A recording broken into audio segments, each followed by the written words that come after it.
বিবিসির নিয়মিত আয়োজন সংবাদ সম্প্রসারণে সবাইকে স্বাগত জানাচ্ছি। মুক্তাদির অনেক দিনের বাছাই করা সংবাদ এবং এর পর্যালোচনা নিয়ে সংবাদ সম্প্রসারণে আজ অতিথি হিসেবে অনলাইনে যুক্ত আছেন বিএফইউজের সাবেক সভাপতি এম আবদুল্লাহ এবং দৈনিক যুগান্তর সিনিয়র সহকারী সম্পাদক মাহবুব কামাল। স্বাগত আপনাদের সংবাদ সম্প্রসারণে। এম আবদুল্লাহ, আলোচনা আপনাকে দিয়ে শুরু করি। সব কল্পনার অবসান ঘটিয়ে শেষ পর্যন্ত জামায়াতে নির্বাচনে জোটে এনসিপি। নাহিদ ইসলাম বলেছেন এটা আদর্শিক জোট নয়, নির্বাচনের সমঝোতা। ধন্যবাদ ডিবিসি নিউজের এই শো যারা দেখছেন সবাইকে শুভেচ্ছা। সহ আলোচক মাহবুব কামাল ভাইকেও শুভেচ্ছা জানাই, অনেক উপস্থাপক আপনাকেও শুভেচ্ছা জানাচ্ছি।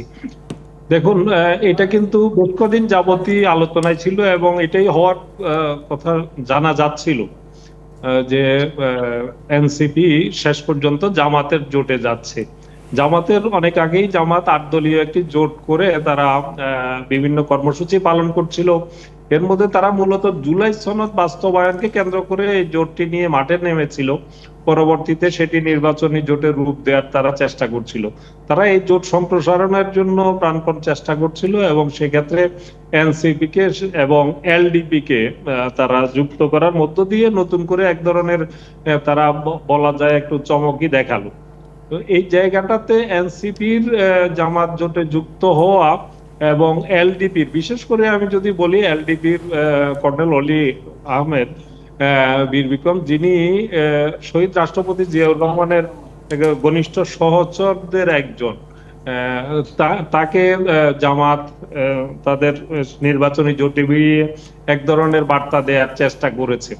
এটা নির্বাচনে কতটুকু প্রভাব ফেলবে সেটা সেই আলোচনার চাইতেও বড় কথা হলো নির্বাচনকে সামনে রেখে আমাদের প্রত্যেকটা জাতীয় নির্বাচনের আগেই যে জোটের যে সমীকরণ মেরুকরণ হয়, সেই ক্ষেত্রে এটা আমি মনে করি যে একটা উল্লেখযোগ্য দিক আজকের যে অগ্রগতি। আমরা জানি যে এনসিপি কিন্তু বিএনপি জোটে যাওয়ার জন্য তারা বেশ সচেষ্ট ছিল এবং শেষ মুহূর্ত পর্যন্ত, আজকের এই ঘোষণা আসার শেষ মুহূর্ত পর্যন্ত বিএনপি জোটের সাথেও বোঝাপড়ার এনসিপির একটি কর্নার থেকে চেষ্টা হয়েছে বলে শোনা যায়। এটার বাস্তবতা সুনির্দিষ্টভাবে হয়তো আমরা বলতে পারবো না, কিন্তু বিএনপির সাথেও তাদের বোঝাপড়ার একটা চেষ্টা ছিল।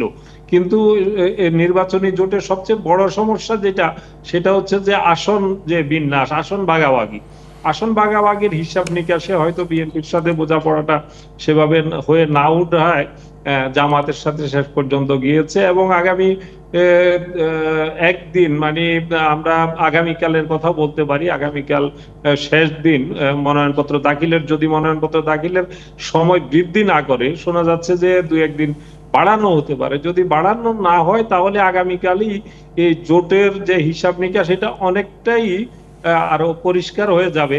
কারণ মনোনয়নপত্র দাখিলের সময় যারা দলীয় প্রতীক নিয়ে করবেন তাদের বিষয়টা স্পষ্ট হয়ে যাবে। এর বাইরেও কোনো আসনে একাধিক প্রার্থী থাকবেন এক দলের, সেগুলো পুরোপুরি শেপ নিতে এটার জন্য প্রত্যাহার পর্যন্ত, মানে জানুয়ারির 20 তারিখ পর্যন্ত, প্রত্যাহার পর্যন্ত আমাদের হয়তো চূড়ান্ত রূপটি দেখার জন্য সে পর্যন্ত অপেক্ষা করা লাগতে পারে। কিন্তু আগামীকাল মোটামুটি ভাবে বোঝা যাবে যে শেষ পর্যন্ত নির্বাচনী জোটের ভোটের হিসাব নিকাশ কোন দিকে গিয়ে ঠেকছে। জি, আমরা একটু মাহবুব কামালের কাছে শুনি। মাহবুব কামাল, একই প্রশ্ন আপনার কাছে। শুনেন, শুভেচ্ছা জানাচ্ছি। সেটা হলো, দেখেন, বাংলাদেশের রাজনীতিতে তো এথিক্স বলে কিছু নাই। এটা আমরা বহুদিন ধরে দেখতেছি, তো বিশেষ করে এই যে তাদের ন্যায়নীতিহীনতা, এটা বিশেষ করে প্রকট হয় আপনার নির্বাচনের সময়। এবং আমরা দেখেছি অতীতে, এবার আমি একটু উদাহরণ দিতে পারি। যেমন ধরেন একটি আমার প্রদর্শন দিয়েছিলেন আওয়ামী লীগের কাছে, কিন্তু আওয়ামী লীগের না পেয়ে এই যে পরস্পর আওয়ামী লীগ এবং বিএনপি, সেই পরস্পর বিরোধী আদর্শের একটা হয়ে আরেকটা কাছে আশ্রয় নেওয়া, এখানে ন্যায় নীতি কোথায় থাকলো? যেমন ধরেন আব্দুল্লাহ ঠিকই বলছেন, আমার মনে হয় বিএনপির সাথে আসন ভাগাভাগিতে একটা ঐক্যমত পৌঁছানো যায় নাই। সম্ভবত বিএনপি 30টা আসন দিতে চায় নাই, ফলে তারা যেহেতু জামাতের হয়েছে, সুতরাং জামাতের এখানে কিন্তু আপনি কিছু নাই। বাংলাদেশের রাজনীতিতে বিএনপি ইলেকশনের সময় দেখা যায়। মাহবুব কামাল, আমরা আপনার অডিওটা ঠিকভাবে শুনতে পাচ্ছি না। এই যে মানে ফুটবলের মৌসুমে যেরকম দল হয় টাকার বিনিময়ে, যে যত বেশি টাকা দিতে পারবেন সেই দলই যায়। এই সিস্টেমটা আপনার নির্বাচনের সময় দেখা যায় যে কোন দল কার কাছ থেকে বেশি সুবিধা পাচ্ছে, সেভাবে অ্যালায়েন্সগুলি হয়। তো ফলে এনসিপির কাছ থেকে আমরা আশা করি নাই, এটা আশা করি এনসিপি একটা বড় পরিস্থিতি আসছিল। আচ্ছা জি, আমরা একটু এম আব্দুল্লাহর কাছে শুনি। এম আব্দুল্লাহর কাছে শুনি। এম আব্দুল্লাহ, মানে এনসিপি আসলে নির্বাচনের জন্য জামাতকে কেন ফেভারেবল মনে করলেন, জামাত জোটে যাওয়ার? কার কাছে জানতে চাচ্ছেন? জি, আপনার কাছে জানতে চাচ্ছি। হ্যাঁ, ধন্যবাদ। দেখুন, এনসিপি তো পরিষ্কারভাবে তারা কোনো কিন্তু বনিতা করেনি। আমি মনে করি অকপটভাবে এনসিপি নেতা যে নাহিদ ইসলাম, যিনি এনসিপির প্রধান, তিনি কিন্তু পরিষ্কার করে বলেছেন, এটা অন্য কোনো আমরা অতীতে দেখেছি এ ধরনের জোটে গেলে নানান ধরনের বনিতা করে তাকে প্রকৃত মানে দৃষ্টিভঙ্গিটাকে ভিন্ন খাতে দেখানোর চেষ্টা হতো। কিন্তু তিনি কিন্তু পরিষ্কার করে বলেছেন যে আমরা ভোটের নির্বাচনী বৈতরণী পার হওয়ার জন্যই আমরা এই জোটে গিয়েছি। একদম এই শব্দই তিনি, যদিও বৈতরণী পার হওয়া এটাকে অনেকে আমরা নেগেটিভ ভাবে এই শব্দগুলো ব্যবহার করি, কিন্তু তিনি এই শব্দই ব্যবহার করে বলেছেন যে আমরা নির্বাচনী বৈতরণী পার হওয়ার জন্যই আমরা জামাত জোটে যোগ দিয়েছি। তো সুতরাং এখানে তারা তো কোনো রাগডাক করেননি এবং এখানে কোনো কপটতার আশ্রয়ও নেননি। তারা ভোটের হিসাব নিকাশ এবং একই সঙ্গে আরো একটি কথা তিনি বলেছেন, সেটাকে আমি মনে করি যে তাদের একটা তাৎপর্যপূর্ণ বক্তব্যই আমি বলবো। তারা বলেছেন যে আমরা শুধু ভোট তো একটা নির্বাচনী বৈতরণীর ব্যাপার আছেই, সঙ্গে সঙ্গে আমরা সংস্কার, বিচার এবং আধিপত্যবাদী শক্তির বিরুদ্ধে যে লড়াই, এই লড়াইয়ের অংশ হিসেবেও তারা এই জোটবদ্ধ হয়েছেন। তো এটা যদি তাদের প্রথম যে কথাটি সেটা নির্বাচনী বৈতরণী, আমি মনে করি এখানে সবচেয়ে গুরুত্ব পেয়েছে সেটাই, এবং সেটা বলেছে যে এটা কোনো আদর্শিক জোট না, এটা একান্তই নির্বাচন কেন্দ্রিক জোট। কিন্তু পরের যে কথাটি বলেছেন, তিনটি বিষয়, এটা কিন্তু সে নির্বাচনের মধ্যে সীমাবদ্ধ থাকে না, সেখানে এই জোটের কর্মপরিধি এবং লক্ষ্য এটা কিন্তু আরেকটু সম্প্রসারিত হয়। তো সেটা আমরা বাস্তবে নির্বাচনকে সামনে রেখে এই ইস্যুগুলো তো সামনে আসবে, সংস্কারের বিষয়গুলো সামনে আসবে এবং আরো অনেক ইস্যুই সামনে আমরা আগামী দিনে দেখতে পাবো। বিশেষত আমার যেটা মনে হয় সেটা হচ্ছে যে সামনে যে একটা জাতীয় নির্বাচনের সাথে যে একটা গণভোটের ব্যাপার আছে, গণভোটের মধ্য দিয়ে যে সংস্কারগুলো অনুমোদন করে নেয়া সংস্কার প্রস্তাবগুলো, সেই জায়গাটাতে এই জোট একটা অগ্রণী ভূমিকা রাখার তারা চেষ্টা করছে। তারা তাদের প্রতিপক্ষ বিএনপি জোট বা বিএনপিকে তারা কিছুটা দেখানোর চেষ্টা করবে যে বিএনপি এই গণভোটে না সূচক একটা মনোভাবের জায়গায় যেতে পারে এবং তারা হায়ের পক্ষে তারা অবস্থান নেবে। এই ধরনের একটি রাজনীতি আগামী নির্বাচনে তারা করে থাকতে পারে এবং সে ধরনের একটা ইঙ্গিত পাওয়া যাচ্ছে। এখন বিএনপিও এখানে এই জায়গাটাতে কি কৌশল নেবে সেটা এখনো স্পষ্ট না, যদিও বিএনপির এই সংস্কারের যে গণভোটে যে বিষয়গুলো আনা হয়েছে এগুলার কিছু কিছু ব্যাপারে বিএনপির আপত্তির জায়গা ছিল, আমরা এর আগে দেখেছি। এখন হা না ভোটের জায়গাটাতে বিএনপি শেষ পর্যন্ত কৌশলগত অবস্থানটা কি হবে সেটা দেখার জন্য আমাদের মনে হয় আরো কিছুদিন অপেক্ষা করতে হবে। সেটার উপর আগামী নির্বাচনে যারা বিশেষ করে যে 24 জুলাই আগস্টের যে গণ অভ্যুত্থান, সেই অভ্যুত্থানের যে আকাঙ্ক্ষার জায়গাটি, জন আকাঙ্ক্ষার জায়গাটি, সেখানটাতে এই সংস্কারের একটা সম্পর্ক রয়েছে। তো সেই সংস্কার এবং জাতীয় নির্বাচন, যেহেতু গণভোট এবং জাতীয় নির্বাচন একসঙ্গে হচ্ছে, সেখানে গণভোটের ইস্যুটিও এখানে এই নির্বাচনে কিন্তু একটা গুরুত্বপূর্ণ মানে অবস্থা তৈরি করতে পারে বলে আমরা ধারণা করতে পারি। জি, ধন্যবাদ। আমাদের একটা বিরতির সময় আছে, প্রিয় দর্শক, সংবাদ সম্প্রসারণের বিরতির সময় হচ্ছে, সঙ্গেই থাকুন। বিরতির পর আবারও স্বাগত সংবাদ সম্প্রসারণে। আমাদের সাথে আছেন বিএফএস এর সাবেক সভাপতি এম আব্দুল্লাহ এবং দৈনিক যুগান্তরের সিনিয়র সহকারী সম্পাদক মাহবুব কামাল। মাহবুব কামাল, শুনতে পাচ্ছেন আমাকে? কিন্তু আপনার অডিও ক্লিয়ার না আমাদের কাছে। আমরা এম আব্দুল্লাহর সাথে একটু কথা বলি। এম আব্দুল্লাহ, যে জামায়াতের সঙ্গে সমঝোতার ভাঙনের মুখে এনসিপি, আমরা দেখেছি যে বেশ কয়েকজন এনসিপির নেতা এনসিপি থেকে পদত্যাগ করেছেন এই জামায়াতের সাথে জোটের কারণে। এই ব্যাপারটি একটু জানতে চাচ্ছি আপনার কাছে। দেখুন, এনসিপির 30 জনের মতো বা কাছাকাছি নেতা এর প্রতিবাদ জানিয়েছেন, তারা জামাতের সাথে যাওয়ার বিরোধিতা করেছেন। আবার অন্য একটি গ্রুপ যেটি প্রায় 150 জন বা 115 মতান্তরে 184 জন নেতা, তারা আবার এটার সমর্থনে আবার চিঠি দিয়েছেন। তো এই বিষয়টা এখানে আসলে এ ধরনের পরিস্থিতিতে নির্বাচনকে সামনে রেখে যখন এ ধরনের সমীকরণ মেরুকরণ হয়, তখন কিন্তু এ ধরনের দলগুলোর মধ্যে এ ধরনের মতভিন্নতা এটা নতুন কিছু না। যখনই এটা হবে, আর এনসিপি তো এটি একটি নতুন তরুণদের একটি নতুন দল, যারা গণ অভ্যুত্থানের নেতৃত্বে ছিল, তাদের একটি নতুন দলে বিভিন্ন মতাদর্শের তরুণরা কিন্তু একত্রিত হয়েছিল। এখানে যদি ধরুন আমি বলি, যদি বিএনপির সাথে যেত, তাহলেও কিন্তু আরেকটা গ্রুপ তারা এটার বিরোধিতা করে অবস্থান গ্রহণ করত।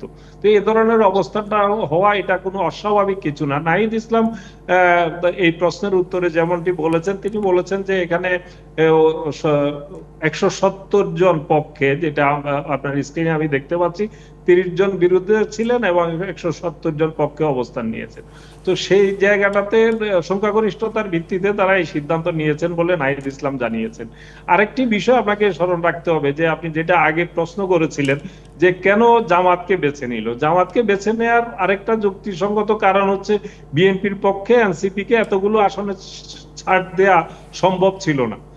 বিএনপির তাদের প্রার্থীর সংখ্যা বেশি হওয়ার কারণ এবং অন্যান্য নানান কারণেই এতগুলো আসনে জামাত যতটি আসনে এনসিপি কে ছাড় দিতে পারবে, অ্যাকোমোডেট করতে পারবে, বিএনপির পক্ষে অতগুলো আসনে অ্যাকোমোডেট করা সম্ভব ছিল না।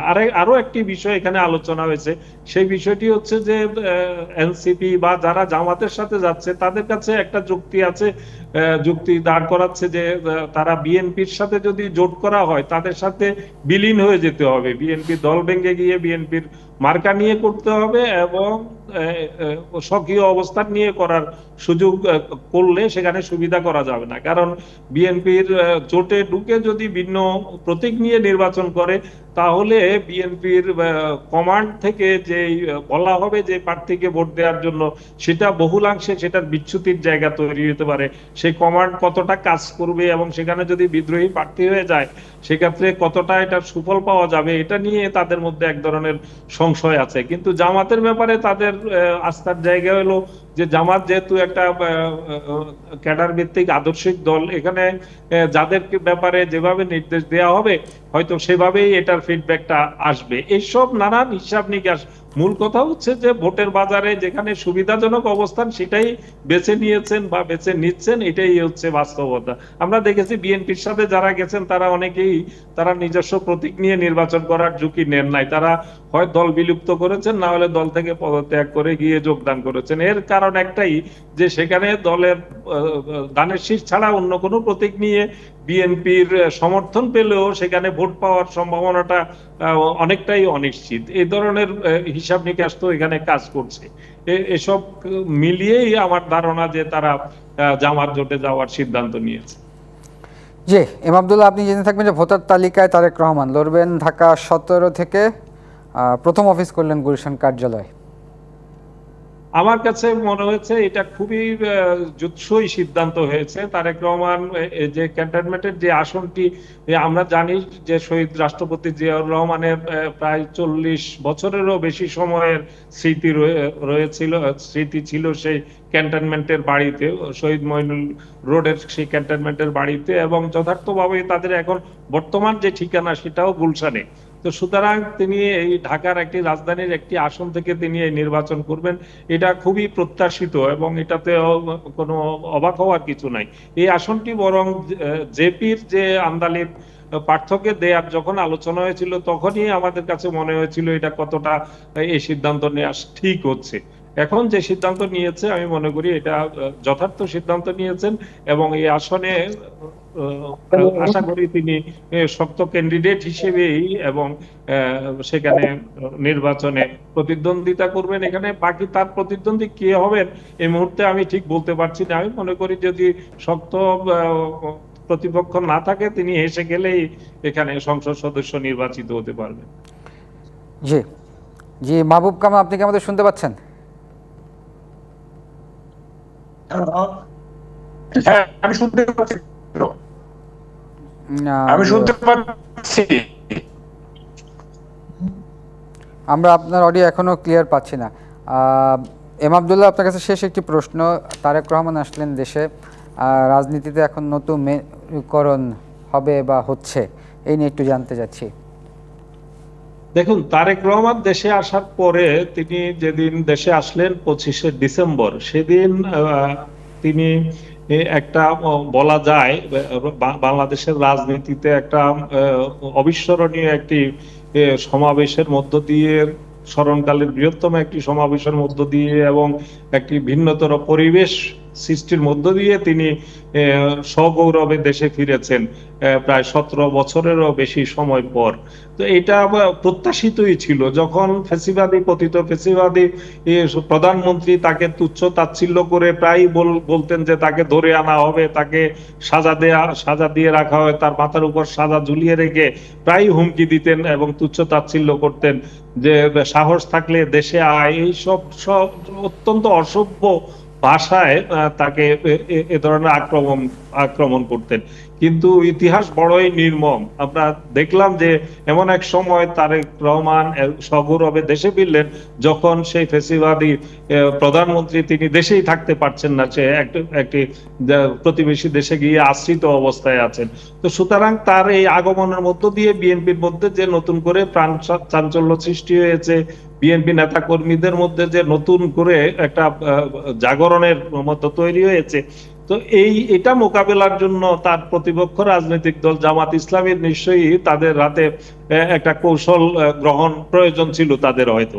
সে কারণে আমরা দেখেছি জামাত জানুয়ারি 3 তারিখে একটি মহাসমাবেশেরও ডাক দিয়েছিল এবং পাশাপাশি তারা এই যে জোট সম্প্রসারণের মধ্য দিয়ে তারা কিন্তু তারেক রহমানের আগমনের মধ্য দিয়ে বিএনপি যে একটা শক্ত অবস্থান তারা রাজনীতিতে প্রদর্শন করতে পেরেছে এবং নির্বাচনকে সামনে রেখে সেটার বিপরীতে জামাত আজকে জোট সম্প্রসারণের মধ্য দিয়ে পাল্টা একটা অবস্থান তৈরি করার চেষ্টা করেছে এবং সেই চেষ্টা তাদের অব্যাহত আছে। তো রাজনীতিতে এবং নির্বাচনী রাজনীতিতে এসব দৃশ্য কিন্তু চেনা দৃশ্য। আমরা আগামী সামনের যে নির্বাচন আছে সেই নির্বাচনে দুই পক্ষই শক্তভাবে একে অপরকে ঘায়েল করার জন্য এবং রাজনৈতিক প্রতিপক্ষের বিরুদ্ধে কিভাবে ভোট নিজের আয়ত্তে আনবেন, নিজেদের পক্ষে আনবেন, এই জন্য যতগুলো কৌশল আছে সব পক্ষই এটা প্রয়োগ করবেন, এটাই স্বাভাবিক। এবং তারেক রহমানের আগমনের মধ্যে আমি মনে করি দীর্ঘদিন বিএনপি ধন্যবাদ এম আবদুল্লাহ, আমাদের শীর্ষ নেতৃত্বের যে একটা শূন্যতার জায়গা ছিল সেই জায়গাটাতে বিএনপি চাঙ্গা এখন এই মুহূর্তে। তো জি, ধন্যবাদ এম আবদুল্লাহ, ধন্যবাদ মাহবুব কামাল। প্রিয় দর্শক, এই ছিল সংবাদ সম্প্রসারণ। ডিবিসির সঙ্গেই থাকুন।